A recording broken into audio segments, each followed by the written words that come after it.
All right, boys, so you made it back. So that was a great, concise 1 minute video by Dr. Brown. Let's have a look at slide 79 and let's just see what we've got there. So Isaiah 11 is one of the key passages, but there's loads. There's absolutely loads of verses, and they're all in your notes about the regathering of the Jewish people.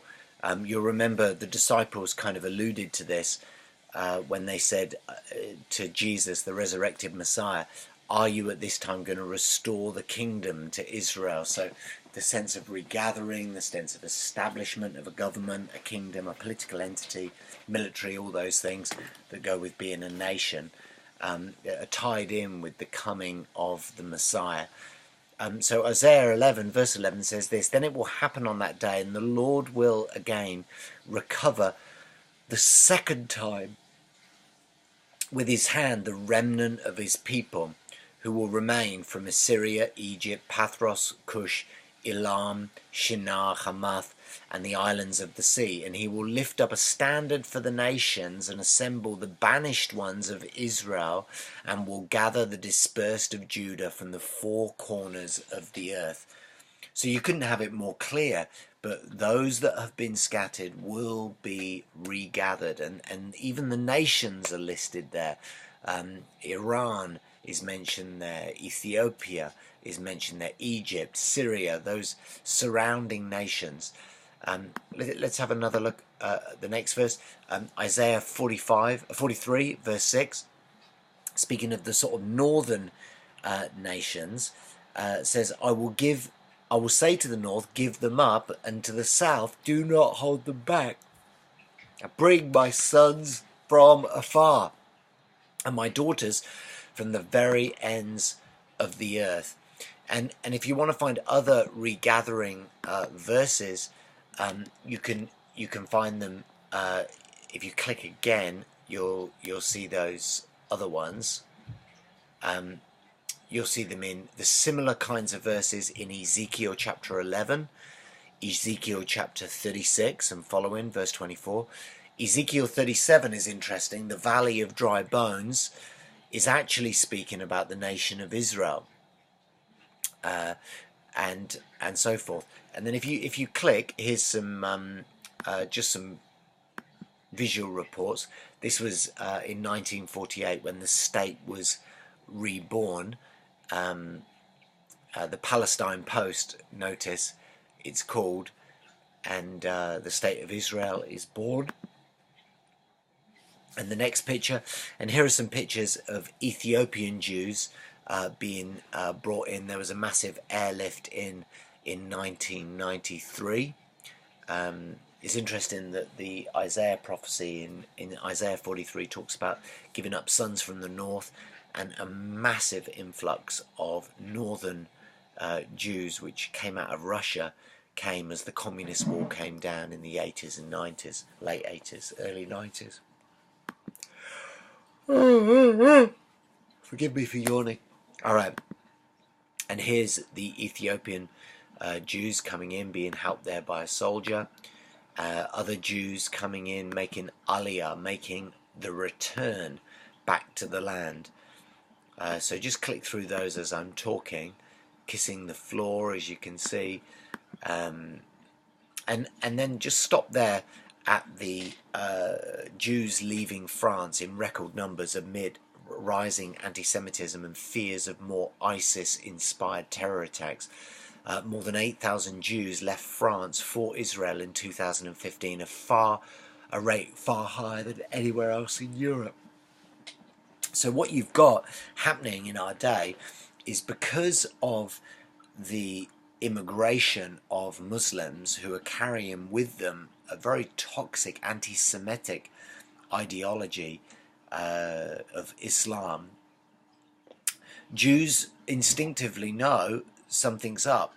They don't need to be instinctive about it. The attacks are up. The security around synagogues and Jewish schooling is up. To wear Jewish dress, yarmulkes and hats if you're a Hasidic Jew, or to look Jewish if you like, in Europe is actually not a particularly safe thing to do with so many Muslims around. You have to remember that the theology and the ideology of Islam, based on the Quran and the Hadith, is built into its construct. It is anti-Semitic. Muhammad's dealings with the Jews were not particularly good. They were okay as long as the Jews were kind of happy to go along with his prophethood. But as soon as they kind of mocked him and laughed at him and said, Muhammad, you're really not a prophet, it was then that the nastiness started kicking in. It was then that the sword began to be pulled out of the sheath and placed on the neck of the Jewish men and boys.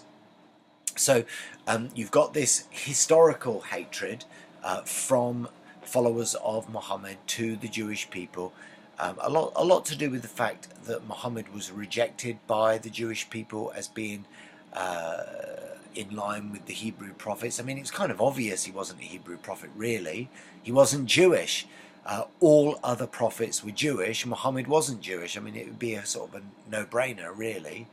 But nonetheless, he took it personally, wanted to be a prophet, and wanted to eliminate and exterminate anyone who said otherwise.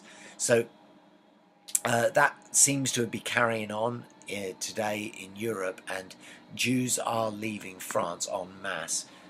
Some other CNN report, au revoir and shalom, Jews leave France in record numbers.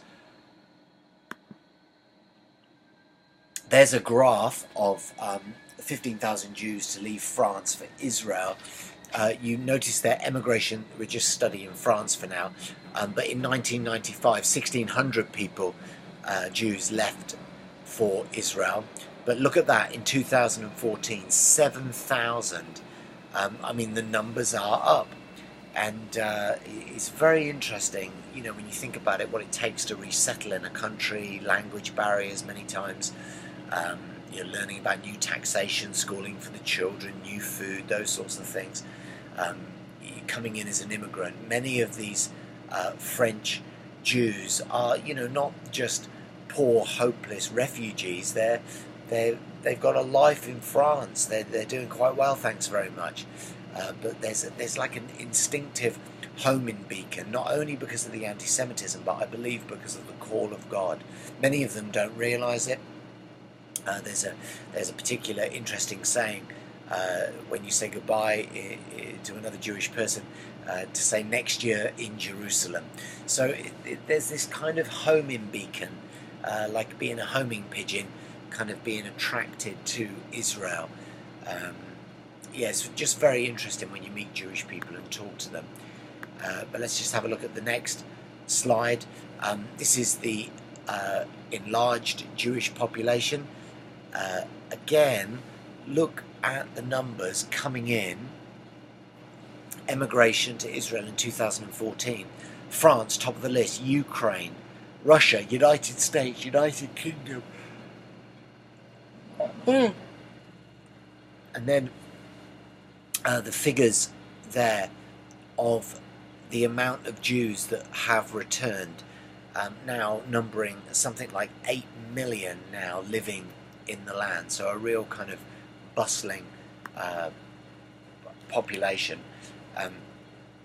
So let's just have a look while we're there. Have a look at the next two videos, and then we'll come back for some closing thoughts. Thanks.